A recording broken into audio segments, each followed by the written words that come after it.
6절에서 14절까지 말씀 보겠습니다. 룻기서 1장 6절에서 14절까지 말씀 봉독하겠습니다.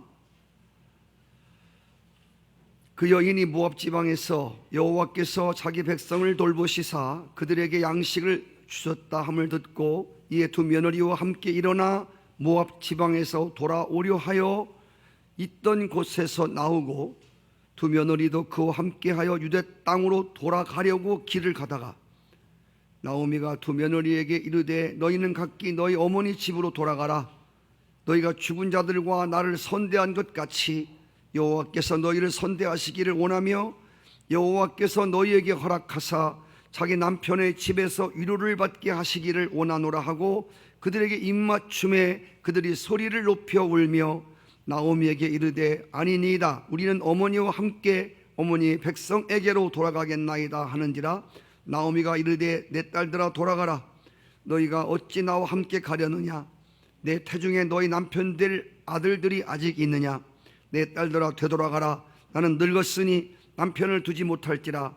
가령 내가 소망이 있다 말하든지 오늘 밤에 남편을 두어 아들을 낳는다 하더라도 너희가 어찌 그들이 자라기를 기다리겠으며 어찌 남편 없이 지내겠다고 결심하겠느냐? 내 딸들아 그렇지 아니하니라. 여호와의 손이 나를 씻었으므로 나는 너희로 말미암아 더욱 마음이 아프도다 하며 그들이 소리 높여 다시 울더니 오르바는 그 시어머니에게 입맞추되 룻은 그를 붙쫓았더라. 아멘. 아멘.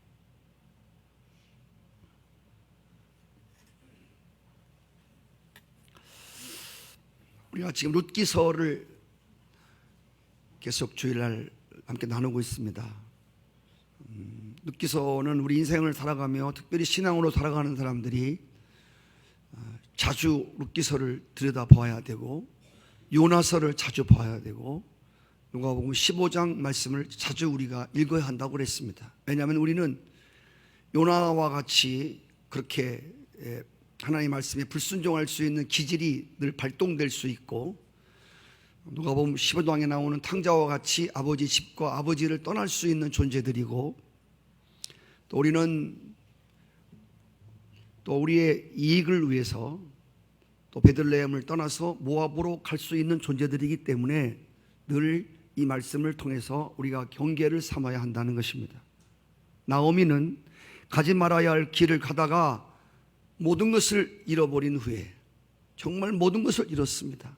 아시는 대로 남편 잃고 두 아들 죽었고 재산 잃어버리고 건강 잃어버리고 시간 잃어버렸습니다.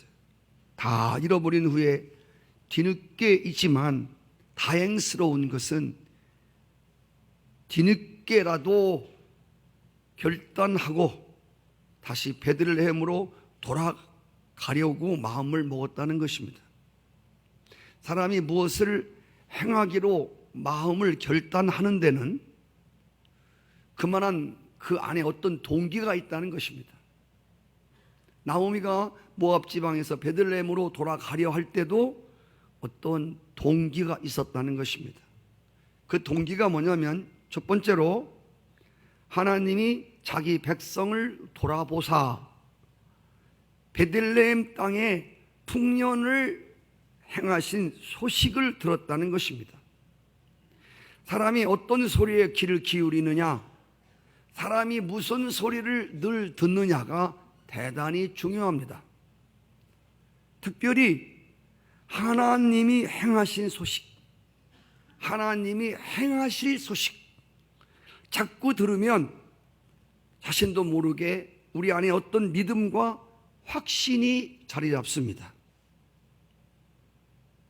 그래서 우리는 목장 예배를 모일 때나 모여서 다른 얘기가 아니고 혹시라도 목자가 여러분 한 주간 동안 뭐하고 사셨습니까? 라고 물을 때 막 어려운 얘기, 막 불평 얘기, 뭐 하나님이 살아 계셔, 뭐 사람들이 왜 그래, 뭐 이런 얘기를 하면 정말 목장 예배가 어려워지는 거예요.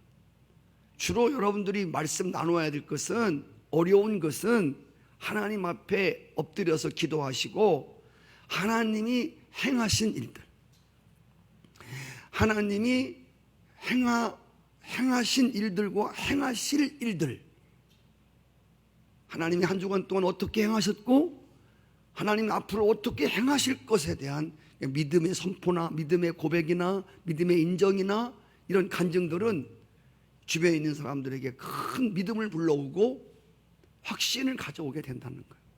하나님이 행하신 일들을 나눌 때 우리 안에 적지 아니한 은혜가 떨어진다는 것이죠. 나오미는 하나님이 자기 백성을 돌아보사 베들레헴을 회복시킨 소식을 들었습니다. 그 들려온 말씀, 그 소식을 붙들고 그는 베들레헴으로 돌아가려고 하는 마음을 먹었다는 겁니다. 사람들의 영혼이 주님께 돌아오는 동기 가운데는 거기에 하나님의 소식이 있었습니다. 복음의 소식이 있었습니다. 하나님이 행하신 어떤 일들이 있었다는 겁니다. 그 말씀을 들을 때에 사람들은 돌아가고 싶은 마음이 있다는 거죠. 두 번째로 이 나오미가 모압 땅에서 베들레헴으로 돌아가려고 하는 결단 속에는 자신의 죄를 깨닫는 마음이 있었습니다.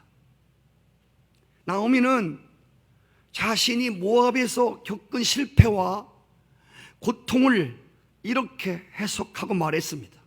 룻기서 1장 13절에 보시면 여호와의 손이 나를 치셨으므로 나는 너희로 말미암아 더욱 마음이 아프다.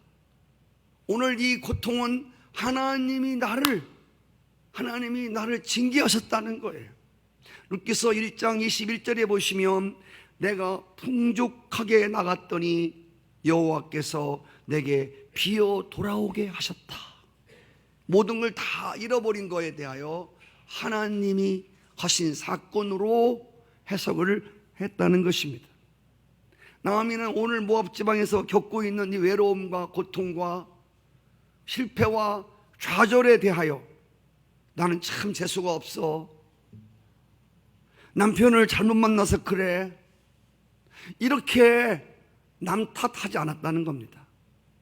오늘 나오미의 고백 속에는 자신의 삶을 돌아보면서 오늘 나의 이 모든 실패와 이 좌절과 고통의 배경에는 하나님이 금하신 땅으로 하나님께 물어보지도 않고 도망감으로 궤도 이탈한 죄가 있었다고 하는 것을 깨닫는 자각하는 마음이 있었습니다.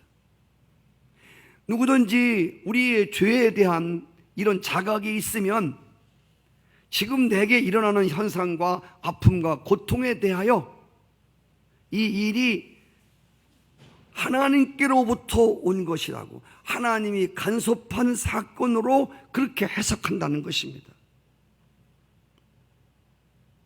하나님의 은혜는 누구에게 오냐면 죄가 있는 곳에 하나님의 은혜가 있다고, 하나님 앞에 내 죄를 깨닫는, 죄를 많이 깨달으면 많은 은혜가 옵니다.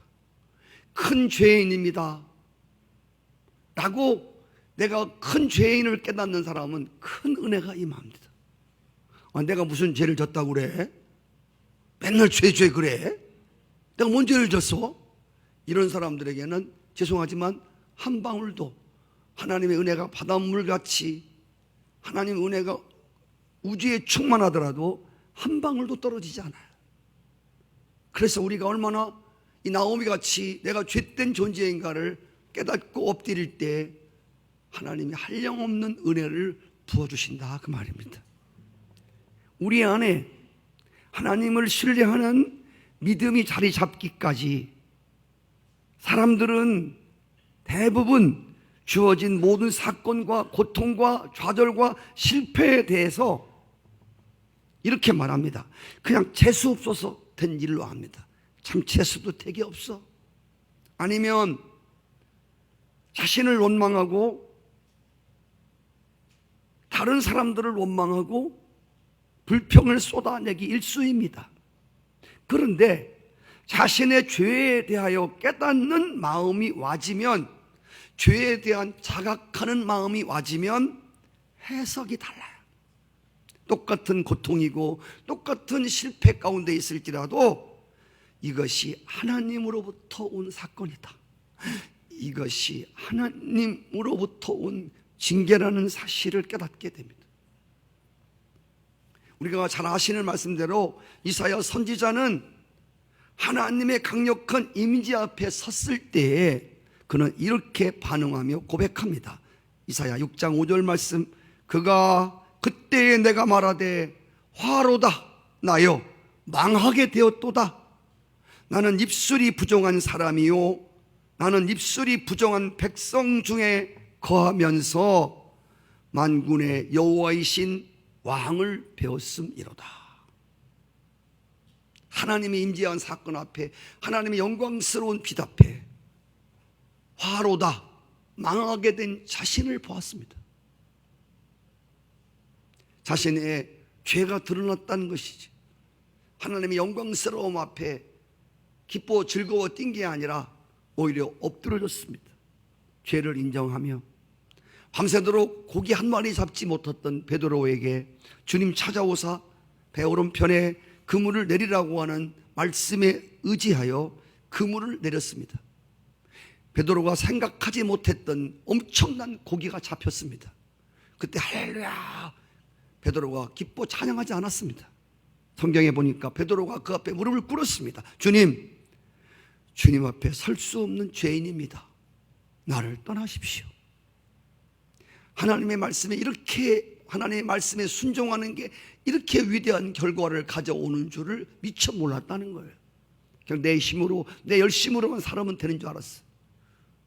하나님의 말씀에 순종이 이같이 생각지 못했던 축복을 불러오리라고는 꿈에도 생각하지 못했습니다.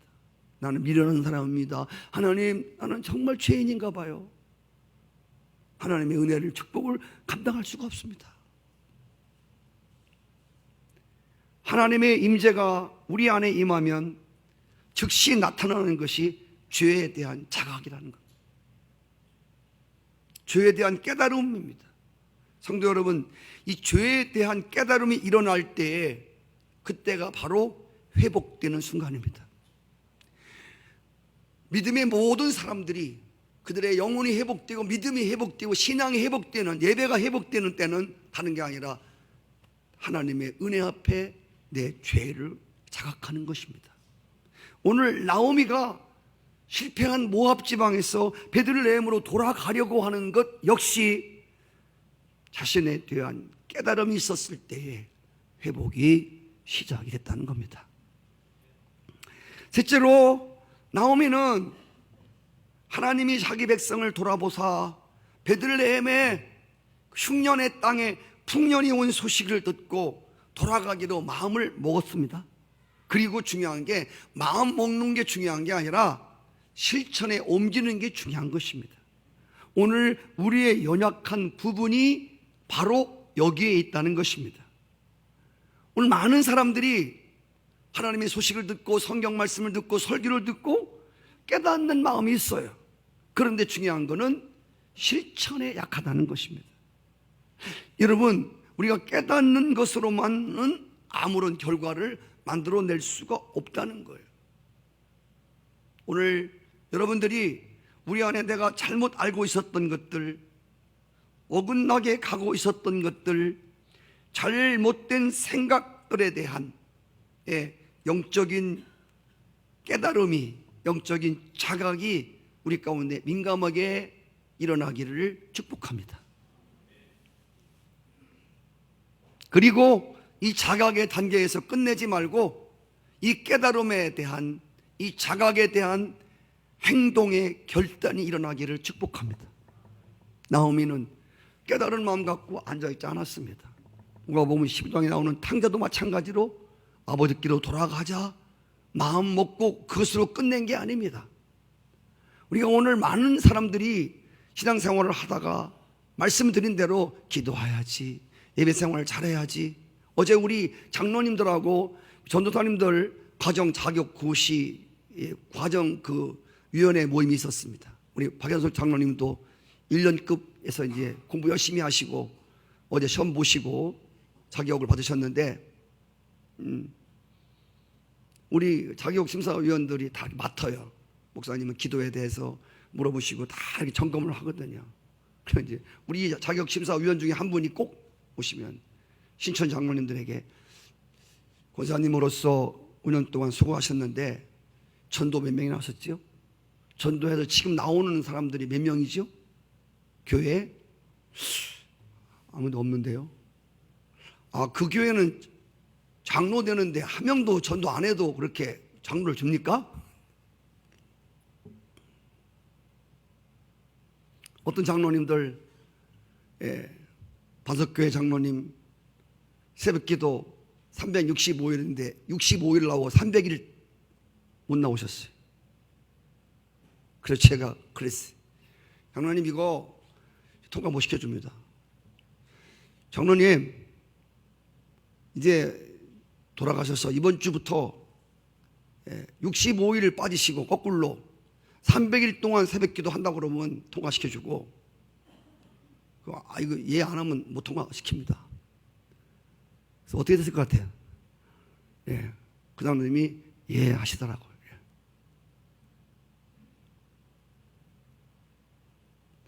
우리가 이 깨닫는 마음도 굉장히 중요하지만 깨닫는 마음이 있어야 되지만 중요한 건 실천에 옮기는 게 얼마나 중요한지 몰라.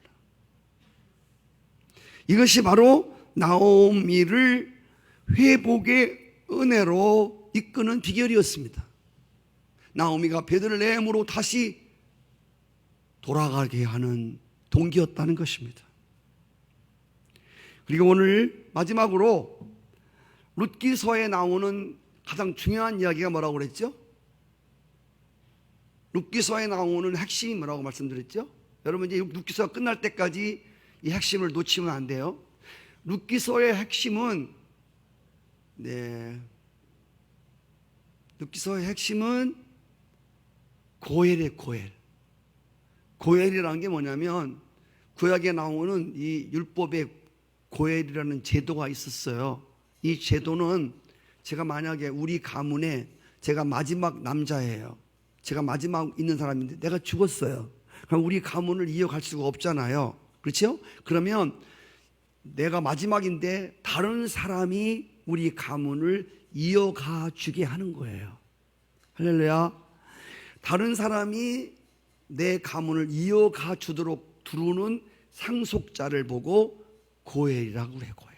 이걸 보고 고엘 제도라고 그래요. 그래서 오늘 이 말씀 이제 제가 뒤에 가서 조금 고엘 제도에 대해서 더 자상하게 말씀을 드릴게요. 예수 그리스도는 우리의 고엘이십니다. 아멘.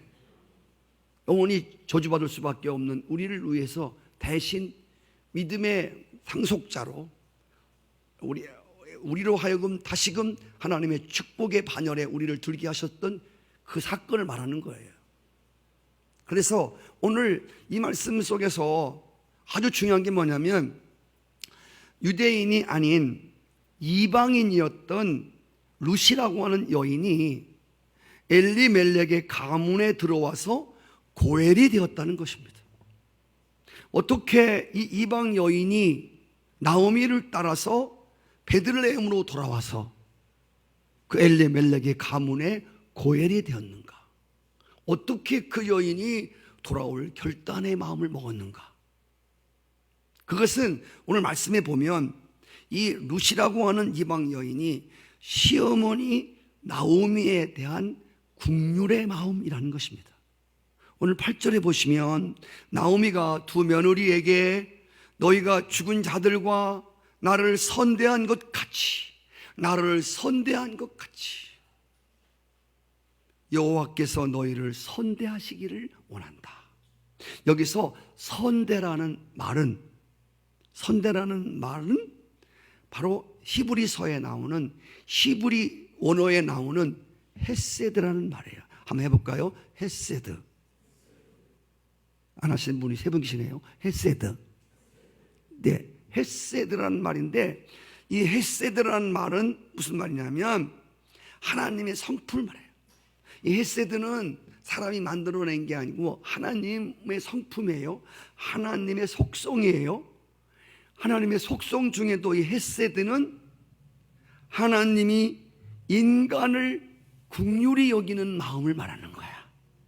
헤세드는 하나님이 사람들을 불쌍히 여기는 마음을 말하는 거야. 죄로 인해서 죽을 수밖에 없는 이 세상 사람들을 불쌍히 여기고 긍휼히 여기는 마음이 하나님의 마음인 헤세드라는 것입니다. 다시 말씀드리면 오늘 남편과 두 아들을 먼저 보내고 처참한 상태에 있었던 시어머니를 향하여 이방인 룻이 헤세드의 마음을 가지고 그 시어머니를 섬겼다는 것입니다. 여러분, 하나님이 우리에게 원하시는 것들이 많이 있을 것이에요. 그런데 하나님이 자기 백성들에게 원하는 것 중에 가장 중요한 게 뭐냐면, 여러분 미가서 한번 볼까요? 6장 8절 말씀 같이 한번 읽지요. 시작. 사람아, 주께서 선한 것이 무엇임을 내게 보이셨나니 여호와께서 구하시는 것은 오직 정의를 행하며 인자를 사랑하며 겸손하게 네 하나님과 함께하는 것이 아니냐. 사람아, 주께서 선한 것이 무엇인지 내게 보이셨느니라. 여호와께서 너에게 구하시는 것은 오직 정의를 행하고 인자, 사람 인자, 놈 자자, 인자를 사랑하며 겸손하게 네 하나님과 함께 하는 것이 아니냐. 여기서 인자를 사랑하며, 사람을 사랑하며, 여기서 인자를 사랑한다는 말이 히브리 원어에 보면 헤세드입니다. 여기 인자, 헤세드. 하나님의 마음으로 사람들을 긍휼히 여기고 불쌍히 여기는 마음. 하나님이 우리에게 원하시는 게 바로 이거예요. 어떤 다른 것이 아니라 하나님과 더불어 정의를 행하면서 하나님의 마음으로 연약한 자들을 향한 헤세드의 삶을 사는. 우리 아까 찬양단들이 노래 부른 제목 중에서 아버지의 마음을 불렀습니다. 아버지, 당신의 마음이.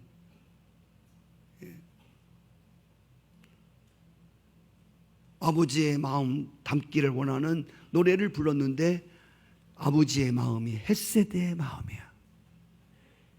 여러분, 자녀를 길러보았지만 이것은 부모의 어떤 마음이 헤세드의 마음이라는 게 아니라 하나님의 마음을 닮은 것이 부모의 마음인데, 자식을 사랑하는, 자식이 못난 자식일수록 더 긍휼히 여기는 부모님들의 마음이 있잖아요. 잘 나가는 자식보다는 좀 공부도 못하고 또 어렵게 사는 그 자식에게 부모는 늘 마음이 있는 거예요.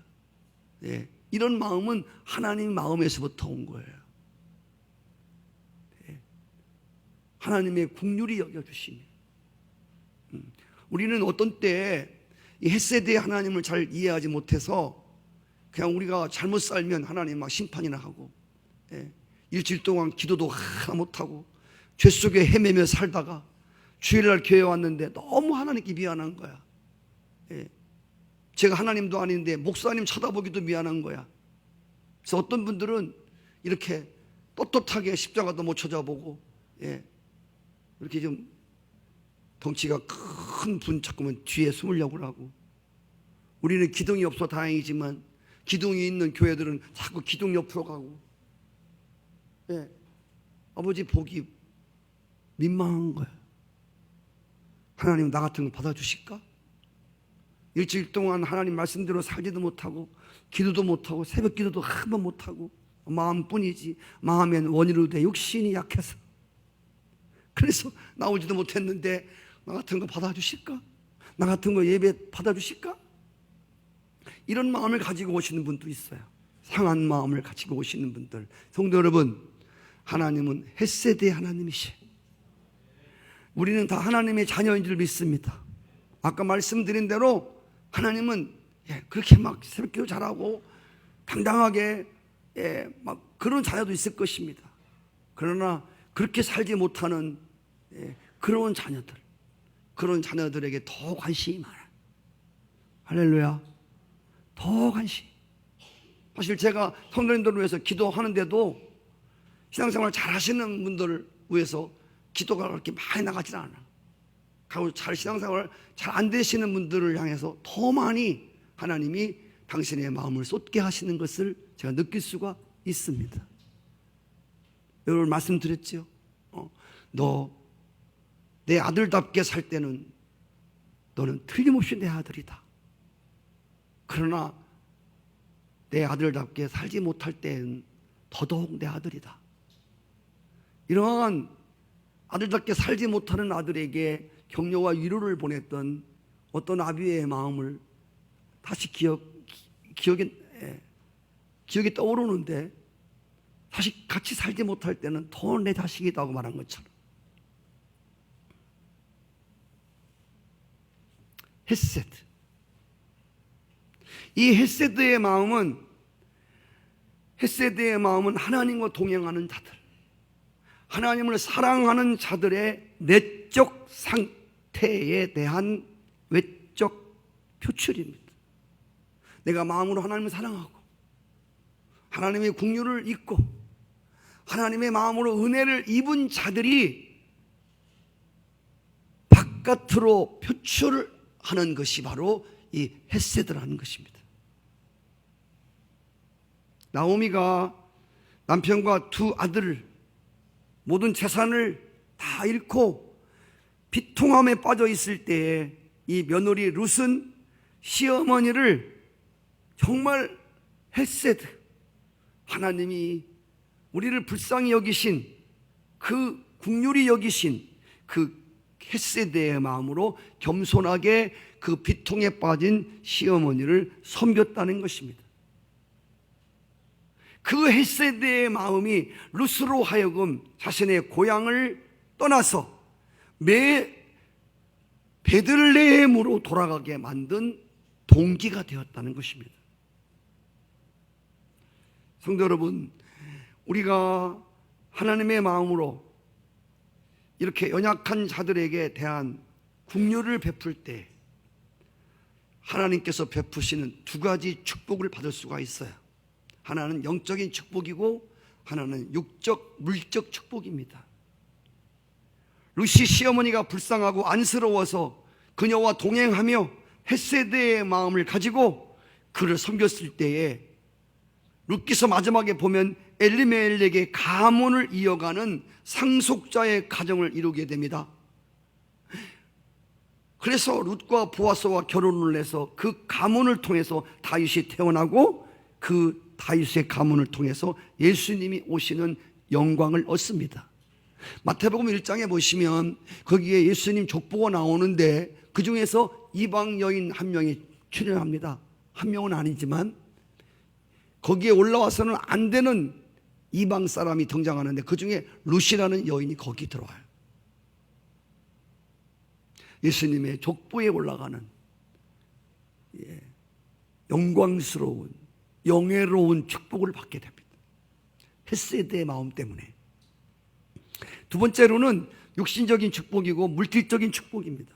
아무것도 없는 시어머니를 따라서, 쫄딱 망한 시어머니를 따라서 룻이 베들레헴에 왔을 때 그가 한 일은 머리에 수건을 쓰고 이삭을 줍는 일입니다. 늘 이삭을 주어서 그 이삭 주신 걸 갖고 헤세드의 마음으로 실패와 좌절과 비통에 빠진 시어머니를 섬기는 것입니다. 그때에 밭에서 이삭을 줍는 룻에게 호의를 베푸는 한 사람이 있었습니다. 그 사람이 누구냐면 보아스라는 사람이에요. 장차 룻과 결혼하여 엘리멜렉의 가문의 고엘이 될 상속자가 될 보아스라는 사람입니다. 룻기서 2장 10절에 보면 이 룻이 보아스에게 묻습니다. 나에게 왜 이렇게 호의를 베푸시는 겁니까? 라고 물으니까 그 보아스가 2장 11절에 이렇게 말합니다. 당신 남편이 죽은 후에 아무것도 없는 시어머니를 따라서 베들레헴에 돌아온 이야기와 당신이 어떻게 헤세드의 마음을 가지고 이 비통에 빠진 시어머니를 섬긴 소문이 바다하게 퍼졌다. 당신 같은 사람에게 긍휼을, 헤세드의 은혜를 베푸는 게 너무 당연하다. 성도 여러분, 오늘 남편과 자식을 잃고 비통에 빠진 시어머니를 향한 헤세드의 마음으로 그를 섬겼더니 하나님이 헤세드의 은혜를 주셨어요. 할렐루야. 그래서 오늘 제가 아까 일부 예배를 마치고 잠깐 내려가서 다음 주 주보에 뒤에 시를 내용을 좀 썼습니다. 은혜 위에 은혜로라. 은혜로 살았더니 더 큰 은혜가 임하고, 긍휼의 마음으로 살았더니 더 큰 긍휼이 오는. 아멘. 예. 동서고금을 막론하고 시어머니와 며느리 갈등은 집집마다 큰 문제이기도 합니다. 특히 한국의 고부 갈등은 참 유명합니다.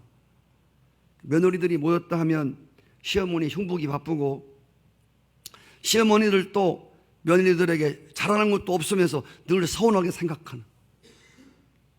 그렇죠. 여러분, 이번에 명절에 어떻게 시어머니와 관계는 잘 치우셨는지.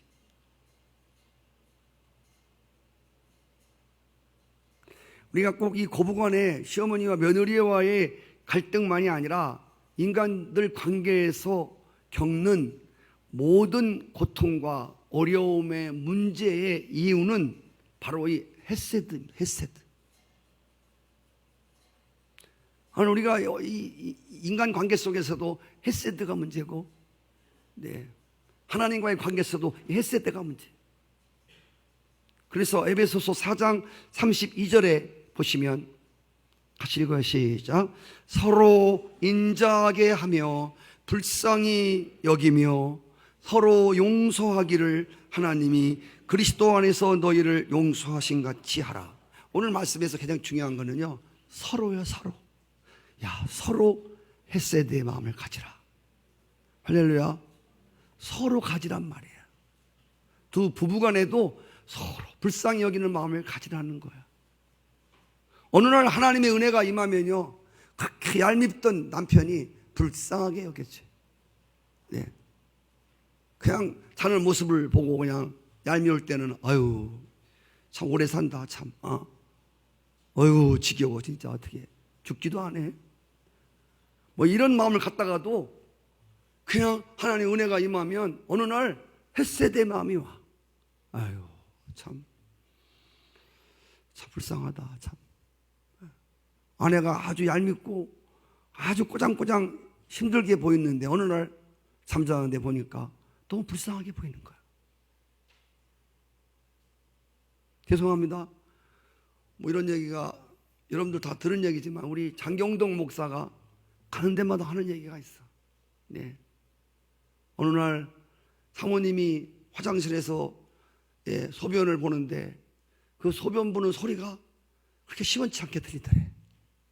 그래서 몸이 어디가 아프구나. 응? 근데 그래서 소변 보는 소리를 더 듣고 그 장경동 목사님이 아내에 대한 불쌍히 여기는 마음이 생겼다. 이 간증을 부흥에 가는 곳마다 하더라고. 별로 좋은 간증도 아닌데 이렇게 어느 날 그럴 때가 있어. 시어머니가 아주 정말 어휴 그냥 어떻게 죽지도 않고 그냥 이렇게 오래 사는지 모르겠어 그냥. 그런데 어느 날 보니까 불쌍히 여겨지는 거야. 아유 나도 늙으면 저렇게 되겠지. 여러분 노인네가 되면요 어린애들은 발에 힘이 있고요. 그래서 애들은 내비두면 막 뛰어다니는 거예요. 노인들은요 힘이 어디로 보인다고? 나중에 다 힘이 빠져서 입으로 와요. 입으로. 그래서 여러분도 마찬가지로 넘 일이 아니에요 이거는.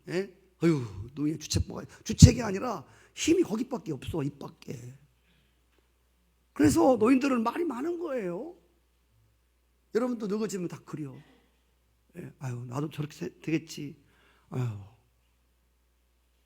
어디 댕기지도 못하고 기운이 없으니까 입만 있는 입만. 그 불쌍하잖아. 그래서 이제 돌아가실 때가 다 됐구나. 그래 불쌍. 저희 어머님이 죄송합니다. 이번에 우리 설날에 세배를 했더니 안 하던 일들을 하시는 거야 어머님이. 봉투를 이렇게 놓고 돈도 없는 양반이 10만 원씩을 다 집어넣고 며느리, 아들, 우리 7남매거든요. 손자들 10만 원씩을 다 주는 거예요. 거기다 우리는 눈도 안 보이거든요. 거기다가 그 눈이 안 보이니까 희미한 안선익 목사 이렇게. 우리 부부가 절을 했더니 사모 봉투 하나 주고 내 이름 쓴 봉투 하나 주고 전부 주더라고. 그래서 웬일로 우리 어머니 이렇게 세뱃돈을 다 살다 보니까 어머니 어쩐 일이에요? 그러니까 우리 어머니 하신 말씀이 죽을 때가 돼서 그런다.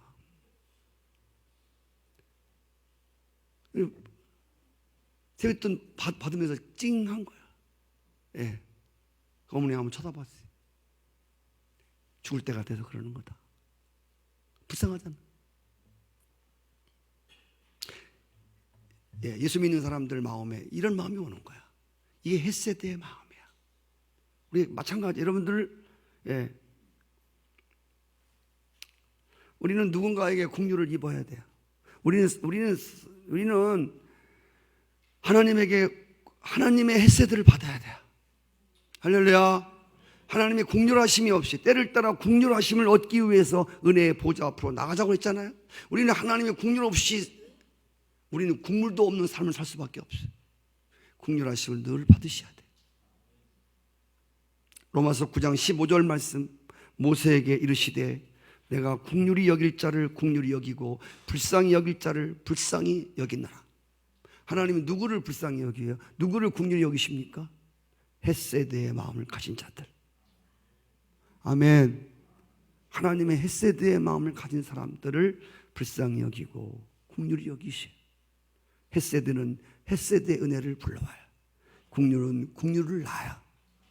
불쌍히 여기면 하나님 우리를 불쌍히 여기셔요. 마태복음 5장 7절에 보면 긍휼히 여기는 자는 복이 있다. 그가 긍휼히 여김을 받을 것이다.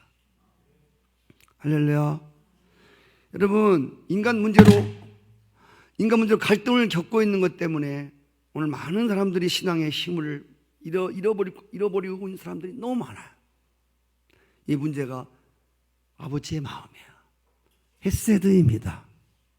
여러분, 헤세드를 저는 우리말로 쉽게 해석해드리면 여유로운 마음입니다.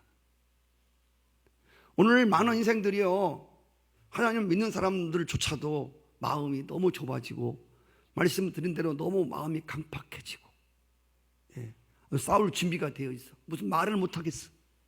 예, 들이쳐가지고 언제나 마음이 이렇게 넓은 마음이 아니고 부드러운 마음이, 여유 있는 마음이 아니고 여유가 없어요. 너무 삭막하고 너무 각박하게 우리의 마음이 이렇게 돌아가는 거야. 용서할 마음도 없고 한번 딱 엉키면 그냥 예수 안 믿는 사람들보다 더 무서운 사람이 되고, 예, 이런 여유가 없어요. 여유가. 여러분, 헤세드의 마음은 하나님의 마음이에요. 하나님의 마음은 너그러운 마음이에요. 이건 그냥 오는 게 아니라 하나님의 은혜가 불러오는 마음들이에요.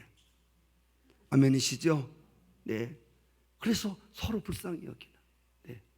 성도들 간에도, 예, 얄미워 보이는 사람인데 어느 날 하나님 은혜가 부어지면 불쌍해 보이는 거예요. 아멘. 그래서 기도가 나오는 거야. 오늘 예배하는 여러분들에게 다른 그 어떤 것보다도 성령으로 헤세드의 마음이 부어지기를 축복합니다. 여러분들 마음을 지금 열고 예배를 드린다면 하나님이 이 강단을 통해서 헤세드의 은혜를 열린 마음 속에다가 지금 부어주실 계심을 나는 믿습니다. 여러분이 마음을 열고 이 말씀을 받으시면요, 헤세드의 마음이 여러분 가운데 임할 것을 확신합니다. 불쌍히 여기는, 긍휼히 여기는 마음이 오늘 여러분에게 임하기를 축복합니다.